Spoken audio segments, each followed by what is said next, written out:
Okay, so what is up guys? Good morning. Welcome back to my YouTube channel, Bottomlands Vlog, and my Facebook page. So ayan mga master, no? So bibigay lang tayo ng konting feedback dito kay Falcon 180i ng Euro.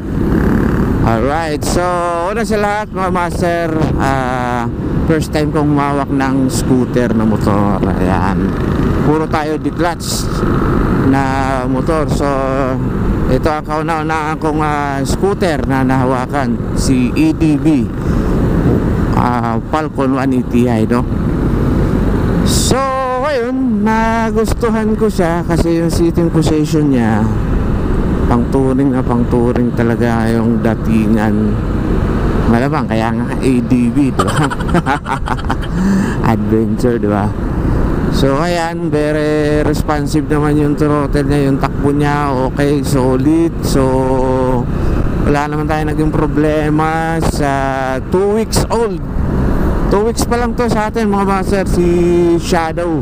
So ayan, so far so good, no?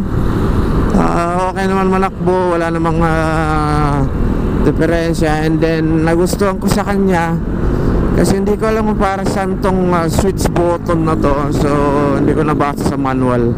First time natin kasi di ba minsan yung switch dito sa kay Blackbird, ano yun kill switch yun So ito pagka in-on ko, nilalabas dito na kulay green, yan iilaw yung kulay green na letter A.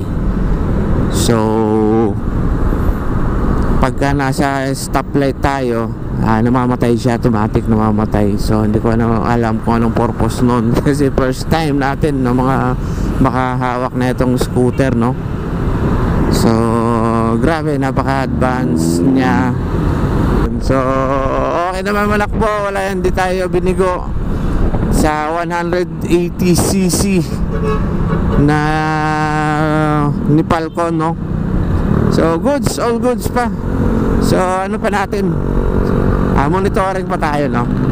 Kasi napanood ko sa ibang mga vlogger na nagbe-break in sila ng scooter is hindi dapat lalagpas sa 60, di ba? Hanggang ma-reach natin yung 500 kilometers na ito at nang ma-change oil na siya. Ayan, yun. Okay naman, tahimik.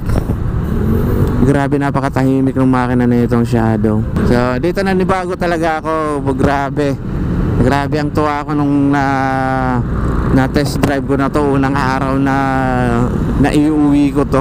Grabe, sabi ko ang ganda pala, ang sarap palang gamitin ng mga scooter, no?